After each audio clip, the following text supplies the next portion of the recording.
Nós vamos ler Gênesis capítulo 1, versículo 27, que diz assim,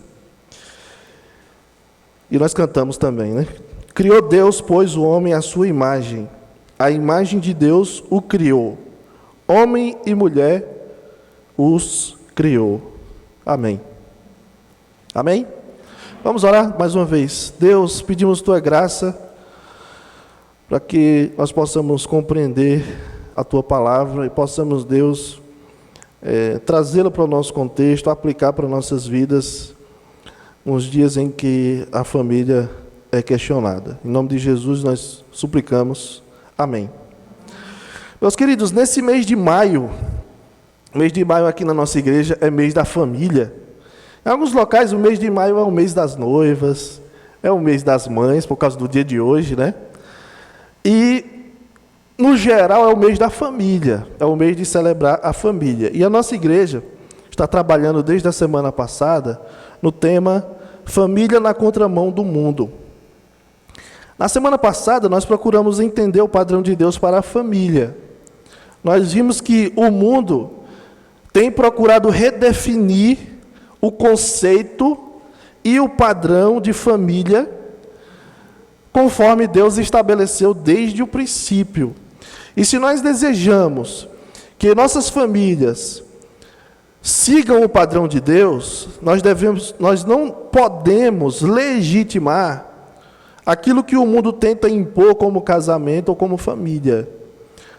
Nós também vimos que nós precisamos aprender a celebrar a família como um dom de Deus. A família é um presente que Deus nos deu e nós precisamos celebrar.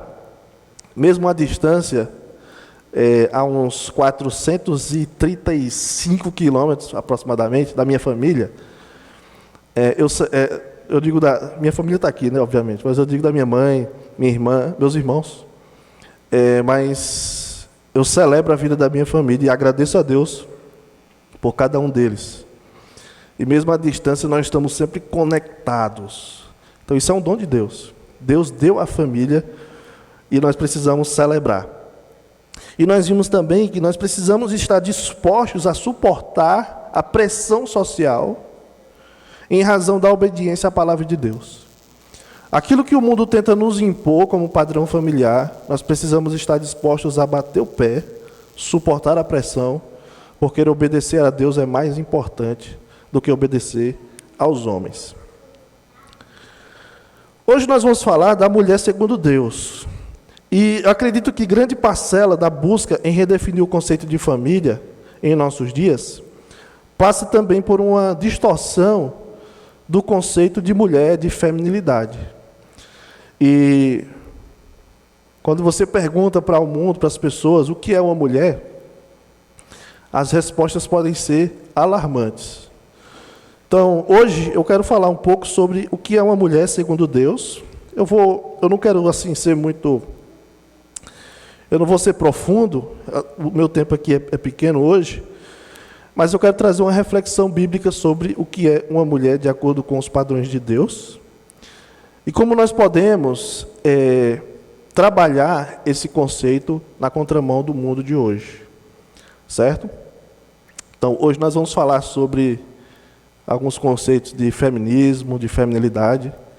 Na outra semana nós vamos falar sobre machismo, que também é uma realidade. Estou dizendo isso logo para você dizer assim, só fala de feminismo, não fala de machismo.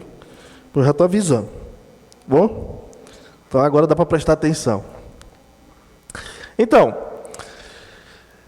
uma pesquisa do Datafolha em 2019 revelou que a cada 10 brasileiros... Rapaz, eu nem marquei o tempo que eu comecei. Deus sabe. Enfim, em 2019, o Datafolha fez uma pesquisa que revelou que a cada 10 brasileiras, 4 se consideravam feministas e 6 rejeitavam esse rótulo.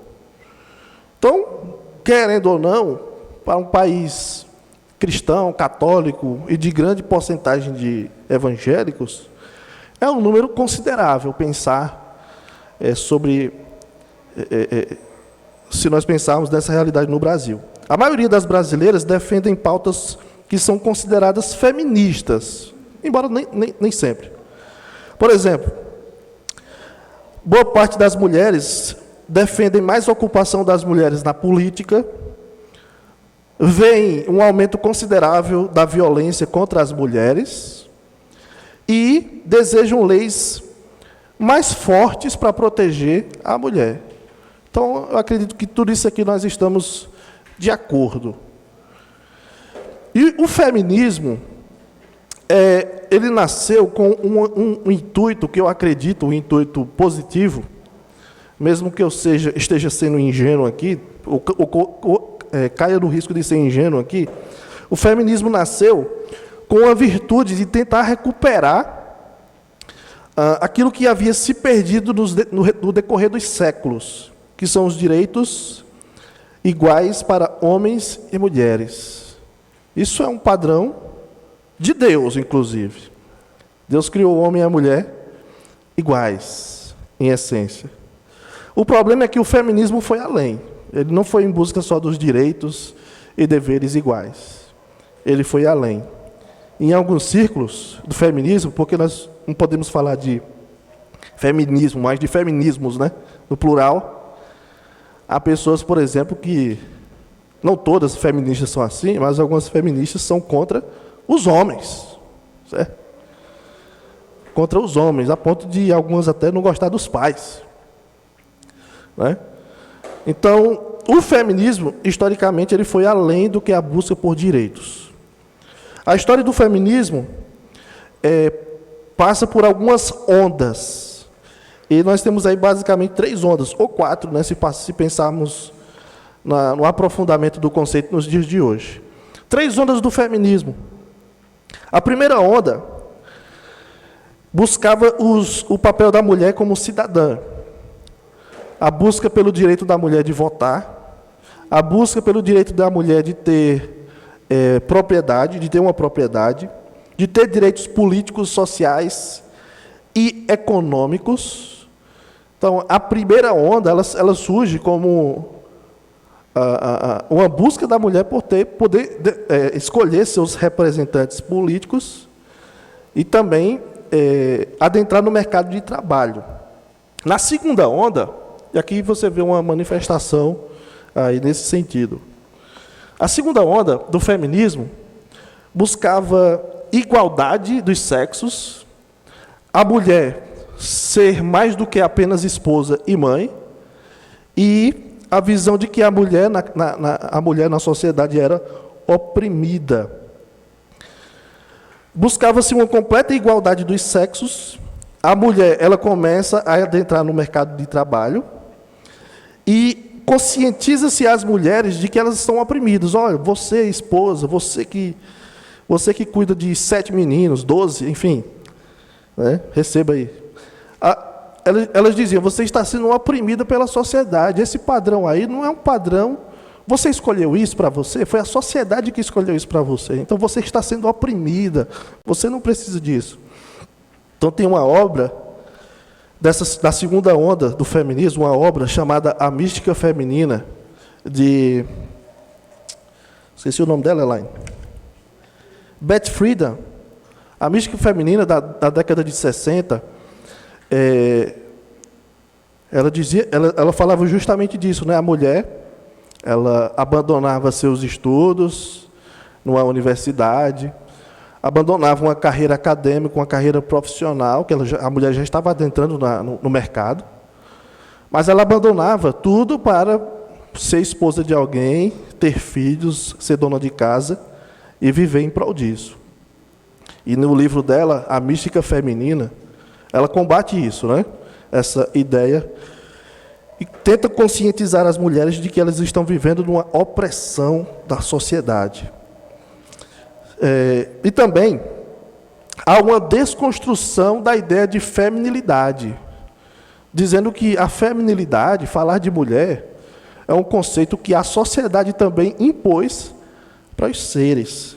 Por isso que Simone de Beauvoir, que é essa senhora aqui, Simone de Beauvoir, eu acho que é assim que fala, Darko fala francês, não se nasce mulher, fala francês, né? Eu falo francês, francês. Mas ela disse que não se nasce mulher, torna-se mulher. Não se nasce mulher, torna-se mulher. Deixa eu fazer um aspas aqui. Um aspas importante, muito importante. Aspas não, parêntese. Eu vou apresentar aqui algumas coisas que estão erradas. Tá bom? Então, de vez em quando, alguém vai, amém, amém, amém. Eu estou dizendo a coisa que está errada. Não diga amém. Depois eu digo a coisa boa. Tá bom? Então, não se nasce mulher, torna-se mulher. Os irmãos, glória. Não, pelo amor de Deus. Ela dizia isso, né? Ela, inclusive, é uma personagem importante na revolução sexual. E ela tinha um caso romântico, vamos dizer assim, com um homem chamado Jean-Paul Sartre, né? Assim dá. Mas era uma coisa mais, dizia-se, casual. Mas, na prática, no visual, era uma união heteronormativa, né? Para todo mundo. Mas, enfim. Então, uma feminista... desculpa, eu pulei um ponto. Terceira onda do feminismo é basicamente o que deu origem à ideologia de gênero. Obviamente não foi só esse o ponto, mas a terceira onda do feminismo gerou a ideologia de gênero, que é a ideia de que o gênero ele é construído socialmente. E essa mulher, a mulher que escreveu esse livro, Judith Butler, eu estou chamando ela de mulher, eu não sei o que ela se considera, mas Judith Butler, ela dizia isso, né, que o gênero ele é construído socialmente. Ninguém, pegando a ideia de Simone de Beauvoir, ninguém nasce mulher, torna-se mulher. Então, a pessoa pode nascer biologicamente homem e mulher. O que vai diferir aí é o órgão genital, masculino ou feminino. Mas no decorrer dos anos vai crescendo e aí vai descobrir a sua sexualidade, ou o seu gênero. E ela vai dizer o que ela quer ser. E Judith Butler, ela escreveu esse livro, Desfazendo o Gênero, mas outros livros também. Tem um livro que eu li dela, que eu acho que não é esse aqui, eu não lembro o título. Mas ela fala muito sobre isso. Então, uma feminista, numa entrevista, ela disse que o sexo ou o gênero de uma pessoa, masculino ou feminino, né, em geral, é atribuído pelo médico. Então, o médico que fez ali o parto, ele pega no bebê e olha para o órgão genital e diz, é menino, é menina. Né? E, a partir dali, a família, a sociedade, vai ensinar aquela criança de acordo com o seu gênero. Se é menina, vai criar colocando roupas rosas, né? Vai pentear o cabelo fazendo cachinhos, babyliss, vai brincar de boneca. Se for menino, de acordo com a sociedade opressora, se for menino, vai ser criado brincando de carrinho, brincando de luta, né? E etc. Então, é nisso aí que vai determinar a criação das pessoas e tal. E a feminista, ela dizia que há mulheres com órgão genital masculino e há homens com órgão genital feminino. Então, uma desconstrução do conceito de homem e mulher, certo? Fruto do feminismo, né? Essa ideia da ideologia. É um dos pontos da ideologia de gênero, né? Há muitas coisas aí. É um dos pontos da ideologia de gênero. Mas o que Deus tem a nos dizer? Como eu disse, eu sendo otimista, né? Eu tendo a olhar os pontos positivos das coisas, né? Eu tendo a olhar pelo lado bom de várias coisas, né? Enfim, como eu disse, o surgimento do feminismo, ele levanta bandeiras que buscam enfatizar o valor da mulher. E isso é um ponto positivo. Buscar enfatizar o valor da mulher na sociedade. Agora, antes mesmo do feminismo existir, Deus, na sua palavra, já expressa, já estabelece o valor da mulher. Deus criou a mulher com valor, com dignidade. Então, tanto homens quanto mulheres foram criados com a mesma dignidade perante Deus e um diante do outro. Homens e mulheres são absolutamente iguais em valor diante de Deus. Ambos foram criados à imagem de Deus. É isso que Gênesis 1, 27 nos diz. E que é base para toda a Escritura.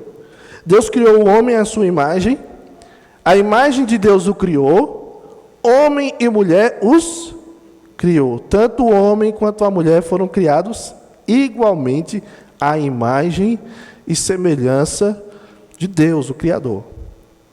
Isso é base para toda a Escritura. Esse é o padrão de Jesus, inclusive. Jesus aceitava mulheres próximas a ele. Uma sociedade, na época do primeiro século, uma sociedade que via a mulher de uma maneira negativa, Jesus se aproximava das mulheres. Jesus tinha discípulas, mulheres, né? Conversava com mulheres, mesmo que a sociedade dissesse que aquilo era um absurdo. Então veja que a Escritura, ela não pode ser categorizada como machista. Então, é bem comum em círculos liberais da teologia uma proposta de releitura da Bíblia. E eu lembro de uma pastora aqui do Nordeste, ela dizia o seguinte, que a Bíblia ela precisa ser relida. Precisamos fazer uma releitura da Bíblia. E qual é a ideia da releitura? É tirar da Bíblia tudo aquilo que vai contra a nossa época. A Bíblia tem racismo, vamos tirar o racismo. A Bíblia tem machismo, vamos tirar o machismo da Bíblia. A Bíblia tem isso, aquilo, vamos tirar tudo isso da Bíblia. Só que, irmãos, a Bíblia não tem isso. A Bíblia não tem machismo, a Bíblia não tem feminismo, a Bíblia não tem racismo, certo? E propor uma releitura da Bíblia, na verdade, é tentar adequar o meu paradigma com as Escrituras. É tentar fazer com que a Bíblia fale o que eu quero dizer. Fale o que eu quero. E não que eu leia o que a Bíblia precisa que eu faça. Então, há muitas igrejas entrando nessa seara aí de tentar fazer uma releitura da Bíblia. Atualizar a Bíblia. E é óbvio que quando a gente lê a Bíblia, prega a Bíblia, a gente precisa contextualizar com o que a gente vive hoje. Eu gosto de brincar, né? Pão da vida. Pão, a gente imagina o que é um pão. Um índio, talvez não. Então, tapioca da vida faça sentido para ele. Isso é contextualização. É tentar adequar o ensino bíblico para a realidade de hoje. Mas nós não podemos pegar o conceito de hoje e fazer com que a Bíblia corrobore com isso. Gosto de dizer isso, essa parede é branca, essa parede é preta, e a Bíblia tem que concordar com isso. Não, essa parede é branca, e a Bíblia diz que isso é verdade. A Bíblia diz que é assim. Então, nós precisamos ser comprometidos com o ensino das Escrituras. A Bíblia diz que homens e mulheres são essencialmente iguais, porém, ao mesmo tempo, diferentes funcionalmente. E está aí o aspecto importante, que é um aspecto que há na Trindade de Deus. Na Trindade nós temos Pai, Filho e Espírito Santo. Quem é a terceira pessoa da Trindade? Espírito. Quem é a segunda? Quem é a primeira? Quem é a mais importante das três? Mas vocês não disseram a ordem Pai, Filho e Espírito? Então o Espírito é o menos importante, é isso? Os três são iguais em essência. Mas no plano de Deus, eles atuam com diferentes funcionalidades, não é assim? Então, essa igualdade e distinção que existe na Trindade é a mesma igualdade e distinção que existe na criação. Homem e mulher são iguais em essência, mas são diferentes ao mesmo tempo. São diferentes. É como todos nós aqui, nós somos iguais, não é isso? Não é isso? Somos iguais, mas um é mais magrinho, o outro é mais gordinho, um é mais cabeludo, o outro é careca. Somos diferentes ao mesmo tempo. Certo? Então, homens e mulheres são essencialmente iguais, mas ao mesmo tempo diferentes funcionalmente. Ambos glorificam a Deus, exercendo papéis distintos. Um complementa o outro na criação. Isso significa, meus irmãos, que, e isso é um ponto importante, o órgão genital masculino e feminino define a sexualidade. Biologicamente, homem e mulher é definido aí. Mas não só. Porque Deus também deu funções para cada um na criação. E masculinidade e feminilidade também é uma coisa que é desenvolvida a partir da sexualidade. Biologicamente há homem e mulher. Isso eu aprendi na escola, eu não aprendi na igreja. Biologicamente existe homem e mulher. Porém, tanto a masculinidade quanto a feminilidade, elas são exercidas por causa dos propósitos divinos. Por exemplo, não são homens que dão à luz a crianças, correto? A não ser aquele filme de Arnold Schwarzenegger, é assim que fala, é? Schwarzenegger, Arnold Schwarzenegger. Enfim, aquele filme que ele engravida. Vocês já viram esse filme? É antigão, muito antigo. Andressa nunca viu, não. Filme antigo, muito antigo. Alguém lembra desse filme? Como é o nome desse filme, Elaine? A gente viu outro dia o catálogo dele. Mas eu lembro que eu assisti na sessão da tarde. Eu disse, olha, o homem engravidou. Né? Aconteceu alguma coisa lá e ele engravidou. Algum experimento, alguma coisa. Então, não são homens que dão à luz filhos, por exemplo. Deixa eu falar uma coisa que é bem machista para hoje. Ser dona de casa é uma atribuição feminina, por exemplo, biblicamente. Olha, eu sendo bem machista, né? E de onde é que eu estou dizendo isso? Tito capítulo 2 diz que as mulheres mais velhas devem ensinar as mais novas a ser boas donas de casa. Agora, embora seja uma atribuição feminina, homem pode lavar a louça? Sim ou não? Não, que é isso? Claro que pode. Homem pode passar pano na casa? Sim ou não? Pode cozinhar? Pode? Homem pode enfeitar a casa? Pode. Ok? Mas veja que a Bíblia estabelece papéis distintos para o homem e para a mulher na criação. E o que é que eu posso fazer? Então, o homem pode fazer isso. E, aliás, muitas vezes, e Darkon fala isso no livro dele, no primeiro capítulo, muitas vezes a mulher é sobrecarregada pelo excesso de atividades que ela já tem, como criar filhos, muitas vezes cai sobre a mulher apenas, cuidar das coisas de casa é só da mulher, e se ela tiver um emprego, aí lascou-se. Aí o marido ele quer a redinha de noite, é isso? E aí, depois veja o livro de Darkon, eu não sei se eu recomendo Darkon, mas lê o livro de Darkon, o primeiro capítulo ele fala sobre isso, sobre o homem e a mulher se unir, né, em prol da família ali, para que a mulher não seja sobrecarregada. Então, Deus estabelece igualdade, o homem e a mulher. Em essência, essencialmente são iguais. Mas cada um tem papéis exercem papéis diferentes na criação de Deus. Ok? Isso não significa... Aliás, eu estou pulando aqui. Então, isso que eu estou dizendo é bem contracultural. Eu dizer que uma mulher, na Bíblia, uma das atribuições dela é ser uma boa dona de casa. Isso é bem machista, né? Para nossos dias. Mas, na verdade, são papéis distintos, né? E um vai complementar o outro em suas funcionalidades.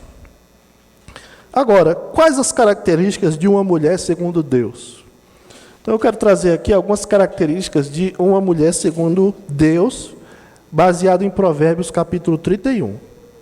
Então, eu não vou ler, eu vou apenas citar e vocês vão batendo o olho aí no texto. Lá em Provérbios 31, eu anotei aqui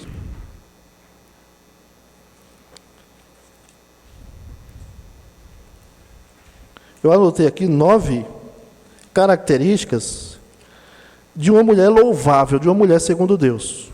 Vamos colocar assim. E é claro que não são só essas, certo? Nós poderemos usar a personagem Esté como alguém que se adequa bem Ruth, como alguém que se adequa perfeitamente a essas características que eu vou apresentar para você. Então, Provérbios 31, ele vai dizer no versículo 11, que a mulher louvável, a mulher virtuosa, a mulher elogiável, né? Ela é confiável, vai dizer no versículo 11. Ela é confiável. Versículo 11 diz, o coração do seu marido confia nela e não haverá falta de ganho.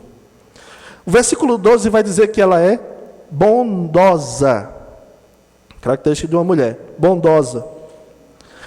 Versículos 13 até o versículo 19 e o versículo 17 vai dizer que ela é trabalhadora. Mulher pode trabalhar? Sim ou não?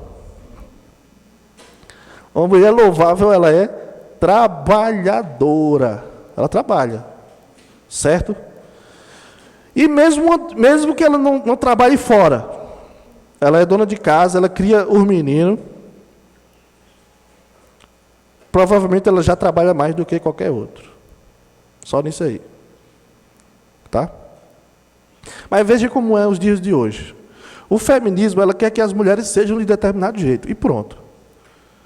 E alguém posta uma foto. Uma mulher posta uma foto com seus 5 filhos e seu marido. E com seu vestido longo, batendo no pé. A feminista vai olhar e vai dizer, olha isso. Como é que tem desse tanto de filho? Que absurdo. Podendo trabalhar, podendo seguir uma carreira acadêmica. Como é que deixa o mestrado para virar dona de casa? Como é que deixa uma carreira onde ganhava 10 mil, 15 mil para ser dona de casa? E a mulher não pode ser o que ela quiser, não? De acordo com o feminismo? Não pode ser dona de casa, não, se ela quiser? Mas não pode. Para o feminismo, não pode. Por isso que eu tenho raiva do feminismo. Vai dizer também que ela é misericordiosa, versículo 20.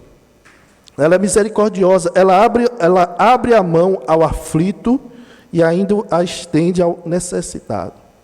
Então, a mulher de Deus, uma mulher, é uma pessoa que tem misericórdia dos outros. Versículo 21 e 22 diz que ela cuida da família. Cuida da família. Não, mulher ela tem que ser independente. Mulher ela tem que ser alguém que busca seus objetivos individuais. Um dia, quando ela tiver tudo pronto, se ela quiser se casar e ter uma família, ela faz. Ela pode. Para o mundo hoje, a mulher não pode ser uma mulher que cuida da família. É contracultural. E Provérbios 31 está indo na contramão do mundo.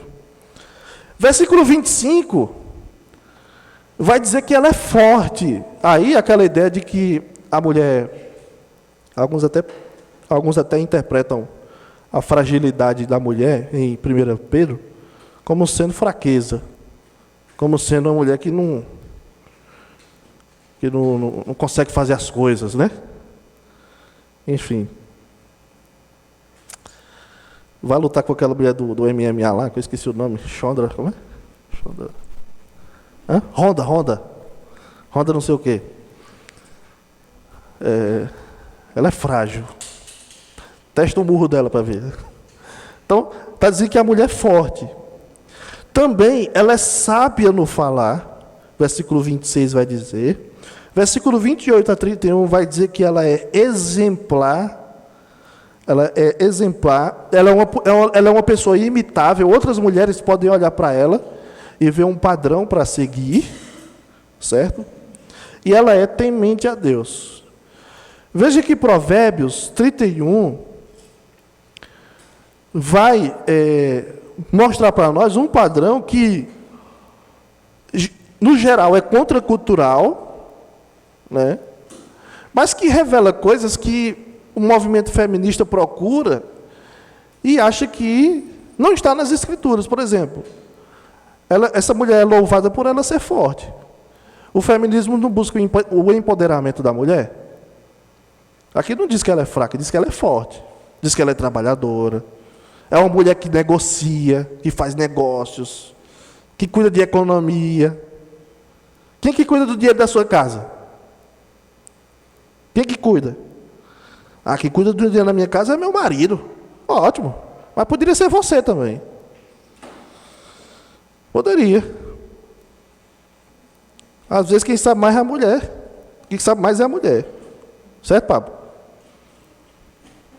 Não, só estou dizendo. Às vezes quem sabe mais é a mulher. Mexer com dinheiro. Até porque ela é formada. Aí é outro padrão, né, Pablo? Mas é isso. É empoderamento de Mônica. Vixe. Hein? Então, Beth Friedan, citando ela novamente, ela escreveu o livro A Mística Feminina, e ela argumenta que as mulheres que ela entrevistou, buscou, viviam numa séria crise de identidade. As mulheres, na década de 60, as mulheres da década de 60 viviam numa séria crise de identidade. Porque elas buscavam realização pessoal no casamento, buscavam realização pessoal na criação de filhos, buscavam realização pessoal na vida doméstica, mas no final das contas elas todas sofriam. Elas sofriam de cansaço extremo, elas sofriam de muita pressão por todos os cuidados de uma mulher, de uma dona de casa, né? Eu não preciso falar aqui, muitos de vocês já sabem como é. E ela diz que essas mulheres sofriam de algo em comum, mas não sabiam dar o nome àquela coisa. Aquilo que elas não sabiam nomear. E a argumentação de Beth Friedan é dizer que as mulheres estavam sendo oprimidas a viverem do jeito que a sociedade esperava delas. E ela dedicou o seu livro, eu olhando a parte inicial do livro, ela dedica o livro a seu esposo Carl Friedan, e a seus filhos. Tempo depois ela se separou do seu esposo e se dedicou mais à militância pelo feminismo. Inclusive, acusou seu marido de agressão e tudo mais, que depois foi descoberto que, na verdade, ela que batia no marido. Então, o empoderamento dela era muito forte. Ela batia no cabo. Mas foi uma das coisas que ela dizia muito quando se separou do marido. Ela incentivou as mulheres a encontrarem a si mesmas, encontrarem a sua identidade. Mas aí é um problema, meus irmãos. Porque Guilherme de Carvalho chama de introversão espiritual. O que é introversão espiritual? A verdade está dentro de você. Procure. O que você é está dentro de você, está lá dentro. Procure. E não é para concordar com isso, tá? Isso está errado. A verdade não está dentro de nós. A verdade, ela vem até nós. Cristo veio até nós, é a verdade. A palavra de Deus veio até nós. A verdade, a nossa identidade não é encontrada dentro de nós. Nossa identidade vem de Deus. Deus nos deu uma identidade. Mulheres, a sua identidade não está atrelada ao seu casamento. E a crise de identidade é o seguinte: quando você não sabe o que você não é, quando você não sabe o que você é, aliás, você trava, você perde a razão de viver, você se deprime. É uma crise de identidade. Eu não sei quem eu sou. É a crise dos filósofos.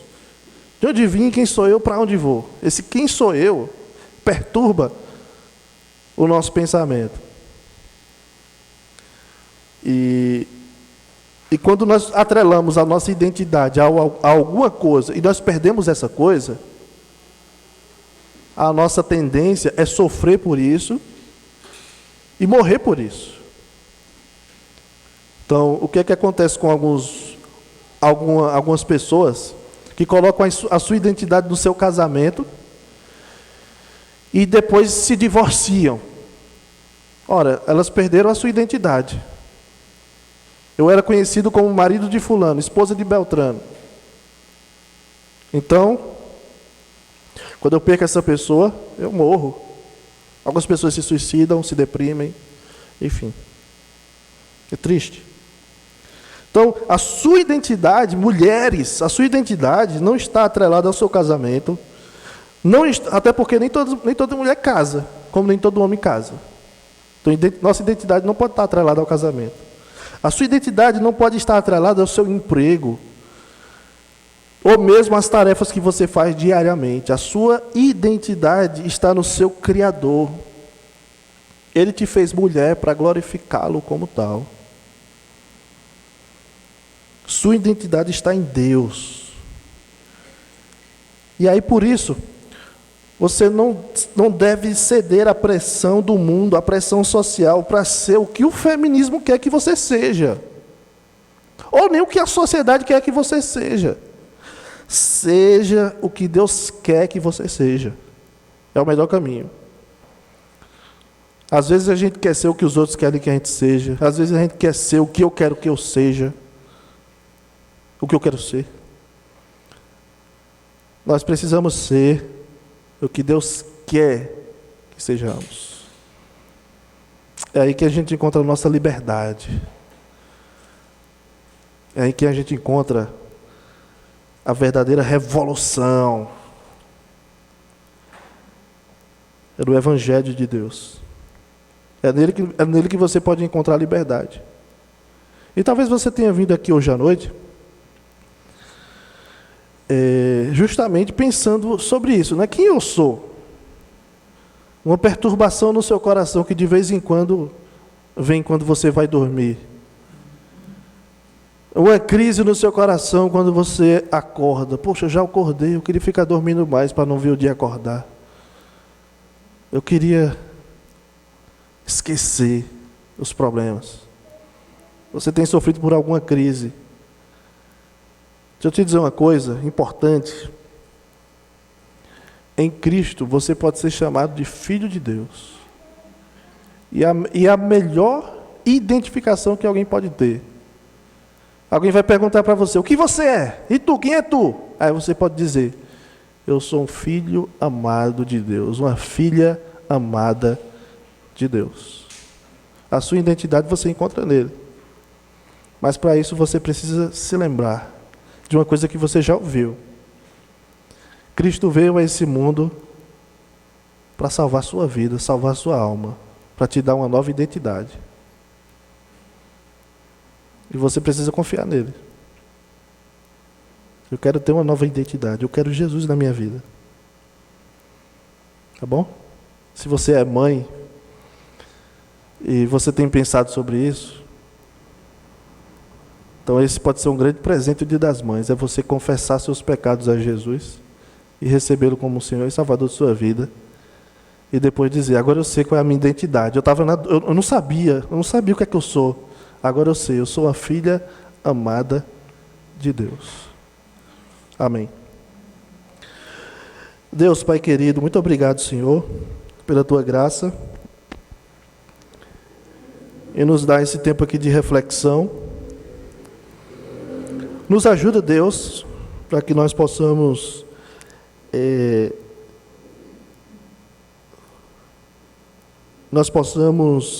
fazer a leitura do mundo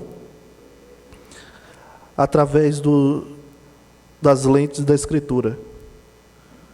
Para que nós não sejamos, Deus, guiados pelos padrões da cultura, mas pelos padrões do Senhor.